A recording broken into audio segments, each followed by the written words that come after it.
Parents, it's that time of year where you're picking a summer camp, and St. Thomas High School's Aquinas Academy has something for every student. Rising 3rd through 8th grade boys and girls get to excel in athletics and academics. Students get to conduct experiments and receive personalized instruction in the classroom. And outside, they get to train and play with the best on state-of-the-art fields. Aquinas Academy offers something for every child, ensuring a safe, fun, and productive experience for each camper who walks through the door. Learn more about Aquinas Academy in our summer camp guide at houston.citycast.fm. The future of art is on view today at Artec House, Houston's original destination for cutting-edge digital immersive experiences you won't find anywhere else. Artec House's current exhibition, Time and Space, features a collaboration with NASA's James Webb and Hubble Space Telescopes for a journey through the cosmos like you've never seen it before.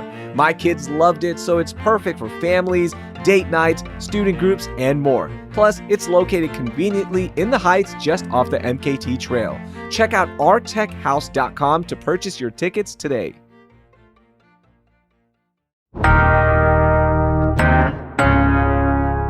Today on CityCast Houston, it's one of the biggest political debates in years at the Texas legislature, school vouchers.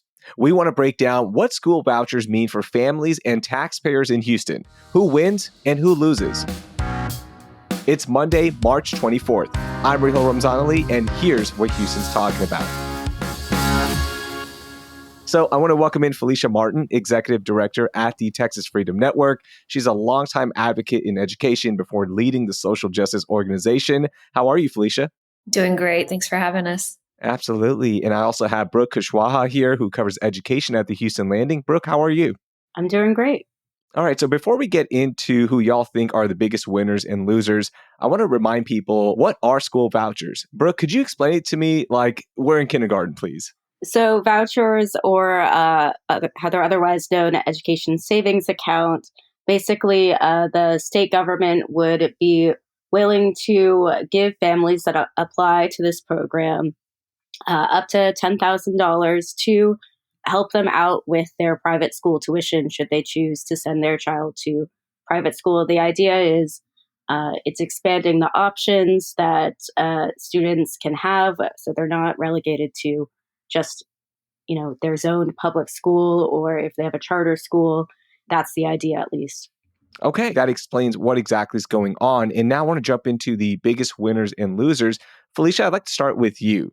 In the school vouchers debate right now, if it were to pass, who would be a big winner for you? Well, I think from our perspective, the biggest winner in this situation are wealthy families that are already paying for private schools and private school operators and vendors. So vouchers basically subsidize their choices with public funds, even if their kids never attended public school. So in Florida, 70% of voucher recipients were already in private schools. How about you, Brooke? Who is the biggest winner? I have to say it's Governor Greg Abbott. He really campaigned. He made school vouchers a top issue in the 2024 election. He even got several Republicans who were anti-voucher primaried by campaigning heavily against them. And now he's made this a priority, and he's on track to get what he wants. And if it doesn't pass, that would be a huge loss there for Governor Abbott, right? It would cost him a big political win that he's put a lot of time and attention towards, yeah. Felicia, I want to go back to what you said, because lawmakers are saying that it will go to students with disabilities, also low-income students as well. Why do you think that it's only going to go to wealthy students, or they'd be the biggest winners? Well, I think because we've seen the evidence from other states where that's been the case. The proposed voucher programs claim to be for everyone, but many private schools, as we know, even here in Houston, range in cost from $20,000 to $30,000 a year, far beyond the voucher amount. So students from working class families can't cover that gap, and making vouchers mostly useful for wealthier families. Again, this hasn't passed, but there are two separate bills out there. There are qualifications, so it would still allow families that aren't, quote unquote, wealthy to still get these benefits. Yeah, it would allow them to, but private schools can still reject students based on disability, religion, sexual orientation, or family income. They don't cover transportation, uniforms, extracurricular fees. So, wealthier families already able to afford private schools will likely be the primary beneficiaries. That's not to say that students and families from lower income backgrounds can't, but that gap and the other resources that are provided by the public school systems are not the same or not equitable in the same ways as a public system would be. Okay, gotcha. Brooke, who would be your biggest loser in this? I have to say the public schools, they would have to compete not just with charter schools, but with these private schools that might be in the area. And they get even less base funding to do everything that they do. How about you, Felicia? Who's the biggest loser? Same. Houston public school students, especially students in working class, low income, and underrepresented communities, vouchers drain funds from their neighborhood schools, cutting resources, teachers, and programs. How much money will public schools lose in all of this, Brooke? I know you've done a lot of research and have dug into the numbers here. What are we looking at? Well, so in the short term, we know that public schools are projected to lose about 250 million, which is about 0.4% of what they were given from the state in the 2022-2023 school year, which isn't a large amount. But in the long term, we actually don't know how much they could lose because the program, it could really balloon over the next decade or so. So it may seem like a drop in the bucket now, but it could really add up. Felicia, how would this program balloon in the next decade? Well, I mean, if we even just broke it down by what it would do on a school by school basis, just so the listener can understand, if one Houston ISD school loses, for instance, 50 students to vouchers, that could easily be about $400,000 of funding gone. If you think about the average per pupil cost at $9,000, which is what we have in Texas. So this means fewer teachers, larger class sizes, cuts to arts, counseling. Principals would be forced to make tough choices, closing programs, laying off staff. So I think over time, as those public schools start to lose that per pupil funding, you could see this continuing to balloon in cost. And honestly, those that are already in private schools who would be, vying for these funds, I don't know that they have really taken into account how many middle and upper income people will actually take advantage of this discount for the schools that they're already paying for. How much money total right now is on the table for school vouchers, Brooke? It's about 1 billion right now, according to both proposals, but certain estimates project that to increase up to nearly 4 billion over the next several years. Now, let's talk about people who pay property taxes here who don't have kids in public school or have kids that are grown up that have moved out or they don't have kids in general. Is this something that will eventually push up property taxes since the state is going to fund both public and now some private school tuition, Felicia? I think in terms of property tax, it is a major source of public school funding. But I think if you look at the case of Arizona, the universal vouchers blew a hole in their state budget, costing hundreds of millions more than expected. Burdening all taxpayers, whether your students were in public school or not. So I think that Abbott's team has really kind of tailored their talking points to a certain socioeconomic demographic. And so, in the case of Arizona, you saw, 70% of those students who got vouchers were already attending private schools. And that estimated 65 million ballooned to 900 million Oh, over wow. time. And so it's a significant, to Brooke's point, we can't exactly estimate what it will be, but we can see based on these previous experiences in other states that it will be a lot more than what they've anticipated. What about me? I have a daughter right now in Fort Bend ISD. Could my family get a voucher if we wanted to? And just for the record, everyone, I've been so pro public school. She's not going to be applying for one, but is it possible that my daughter could get one? That depends on how you meet the income requirements. There's a lottery. It also depends on who else applies. The Senate bill actually um, has stipulations where, depending on the applicant pool, they'll either prioritize 80% low income, or if not enough low-income applicants apply, they'll just give it by lottery to anyone that applies. So that goes back to Felicia's point of it could benefit wealthier parents if not enough low-income parents apply. Brooke, I was a little confused about it's 1 billion right now, but it will eventually, grow and grow. And I mean, up to 6 times bigger than what it is estimated right now. Is there pushback right now on these numbers as this is being debated and talked about? There's just not a lot of detail around the long-term projections. I think the idea is let's get something in the short term together and almost, worry about it later. It's really hard to get someone to speak tangibly about what this could mean 5 years down the road. That's wild that we'll just worry about it later, right? Like any other business plan, you propose it and you go, no, I need to see the numbers and what do you project it out to be? But there is a lot of we're not sure. And another big we're not sure is, who exactly is going to get this, right? We have a lot of listeners who have school age kids.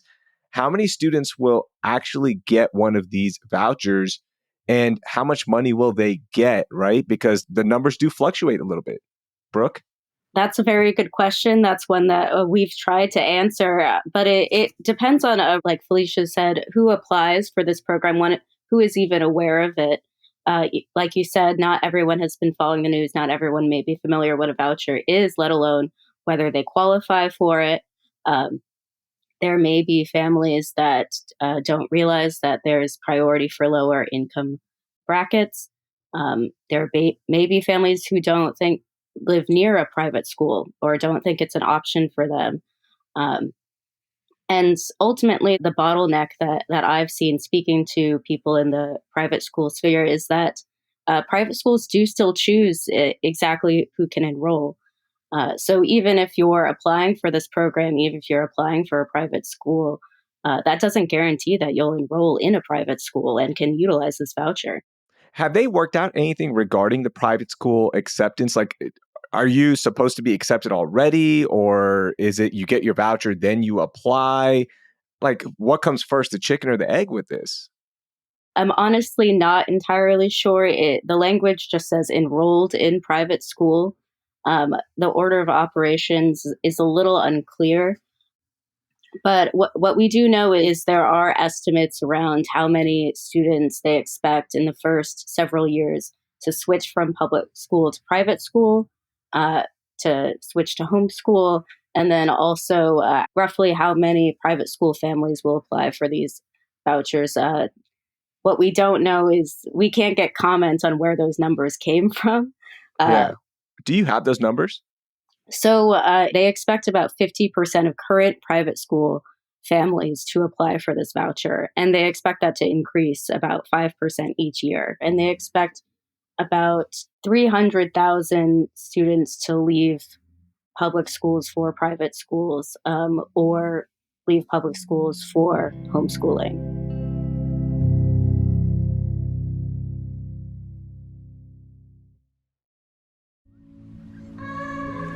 The Texas coast is special to me, and it's always calling me. My family has made countless memories there, and just off the Texas coast sits a unique beach town marked with salty vibes and sun-soaked memories, Port Aransas. It's a place where family traditions naturally unfold, and you'll find beauty in the island views while taking time to relax between adventures. And with 18 miles of shoreline, there are plenty of adventures, from kayaking with the kids to fishing off the coast or simply cruising down the beach in a golf cart, soaking in the sounds of the Texas coast. That sounds wonderful. Start planning your getaway now with your friends and family, because there's nothing like having multiple generations under one roof so everyone can enjoy those perfect beachfront mornings and that cool Gulf breeze in the evening. So many Texans have anchored their traditions to the island life in Port Aransas, and with one visit, you'll see why. Start your new favorite family tradition in Port Aransas, Texas. Plan your visit to Houston's beach at visitportaransas.com.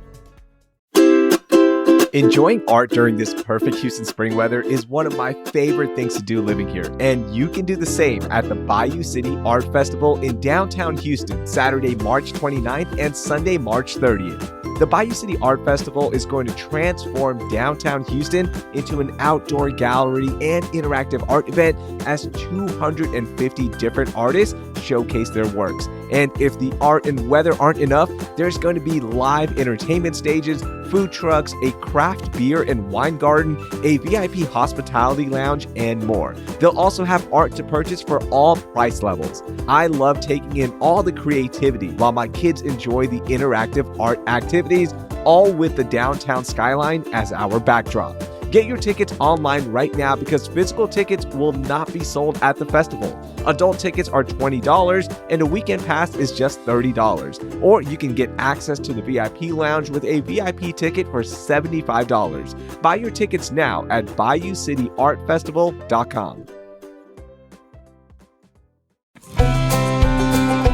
Hey parents, looking for a kid's summer camp that's full of adventure and challenges both body and mind? You've got to check out Momentum Indoor Climbing. Indoor rock climbing is gravity-defying fun that will help your child conquer so much. Just recently, my daughter tried out rock climbing, and at first, she was a little afraid. But after scaling up that wall, she found a new sense of confidence. And your child can find that same confidence at Momentum summer camps in Katy and at Sawyer Yards. Momentum offers weekly summer camps for ages 4 to 16 years old. From beginners to experienced climbers, there's something for everyone at Momentum Climbing. Plus, they have half-day and full-day options that fit your schedule. Save 10% on camp registration right now with code CityCast at checkout. Head to momentumclimbing.com/summercamps to sign up today because these camps do fill up fast. Make sure to use CityCast at checkout for your 10% discount. Momentum Indoor Climbing, where summer fun meets adventure.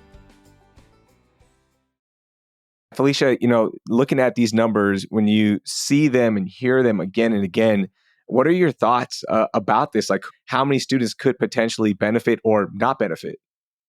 Well, I mean, I think the numbers, Brooke has given you a good insight into the numbers, but when you think about rural areas in particular, where they don't even have private schools available, meaning tax dollars will be funneled to benefit students in wealthier urban areas like those in Houston. So I've seen a map where they show the concentration of private schools throughout Texas, and they're centralized around urban areas. So rural communities will suffer because their people are paying tax dollars too. And so the more those funds get taken from their public schools, the less resources they have there. So it's pretty clear who gets the bad end of the deal here. And so, I think what we're all sort of scared about, those of us on the pro-public school side, is what will it look like? How big will this impact be when Texas is already near last in per pupil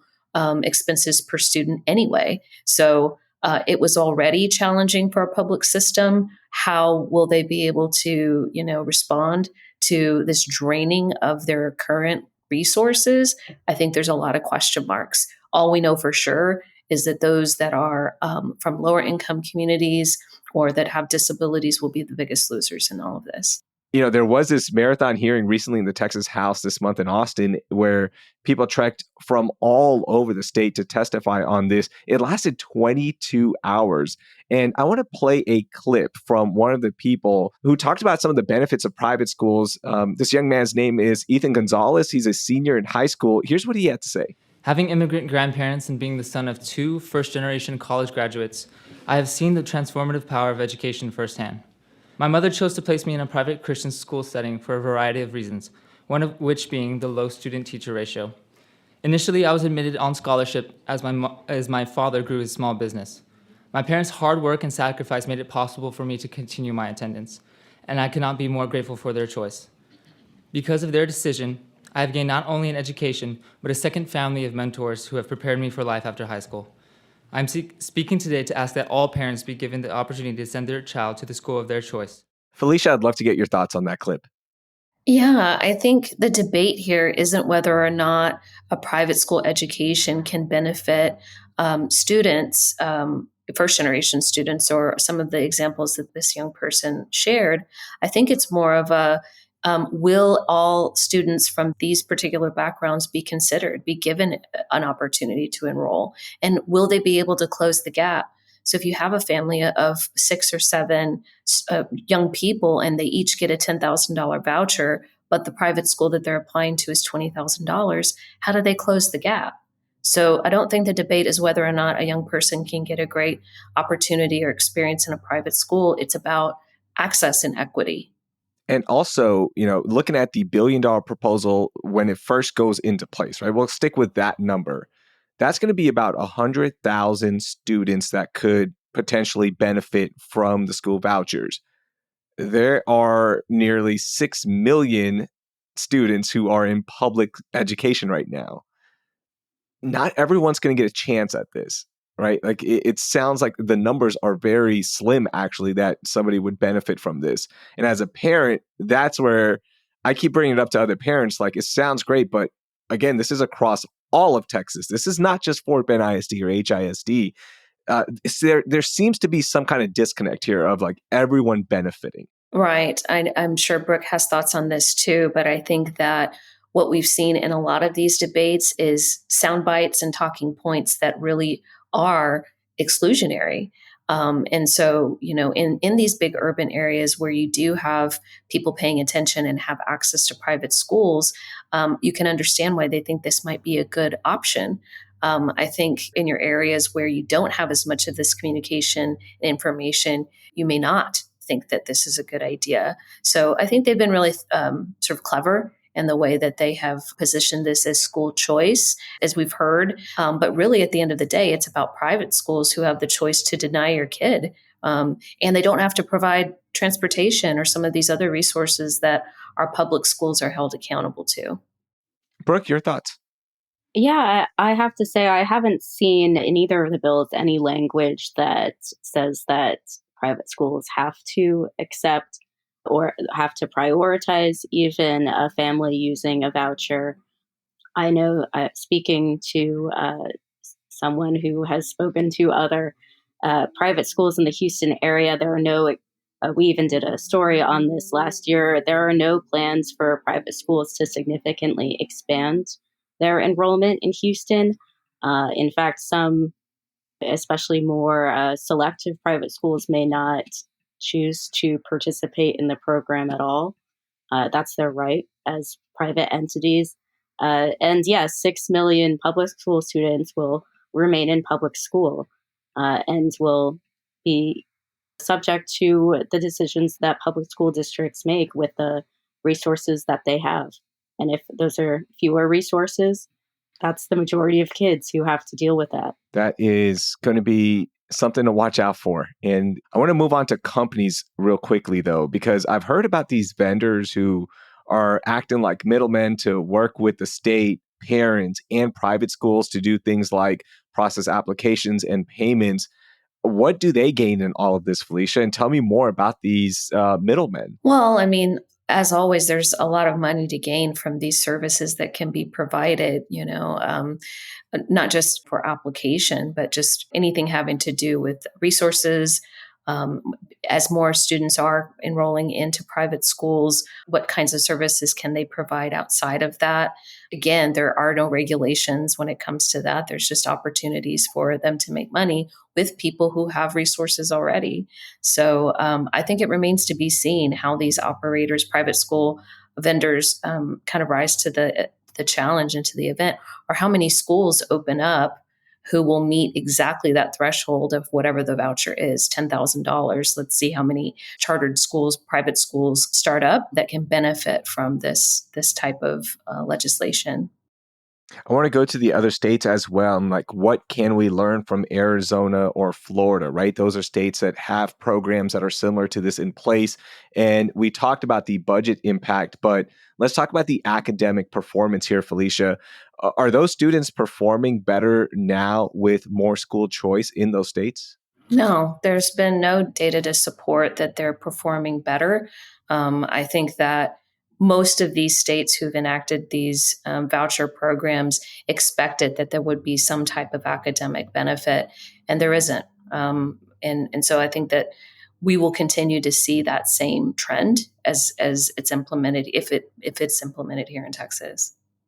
Brooke, final question. Is this a done deal for Texas? that we will have some kind of school voucher program before the end of this session? I don't want to speak in absolutes, but I do think it's very, very likely. It seems to be heading in that direction. And like I said, Governor Greg Abbott has made this his top priority. Felicia, you want to predict anything?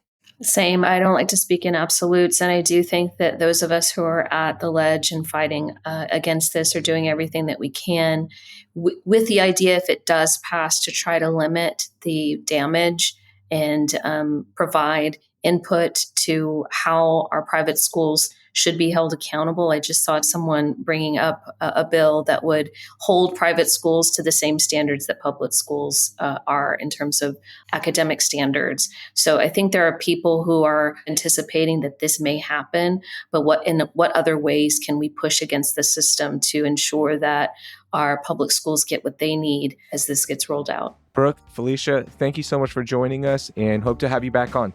Thanks so much for having us. Thank you.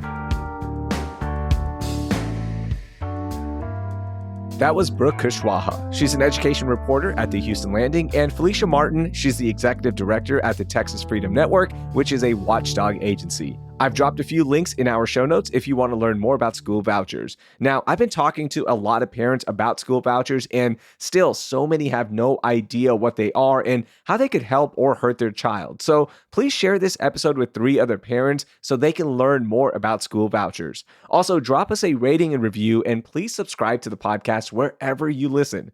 Looking for events, things to do around Houston, and more daily news? Subscribe to our daily newsletter, Hey Houston, with the info in our show notes. Thanks.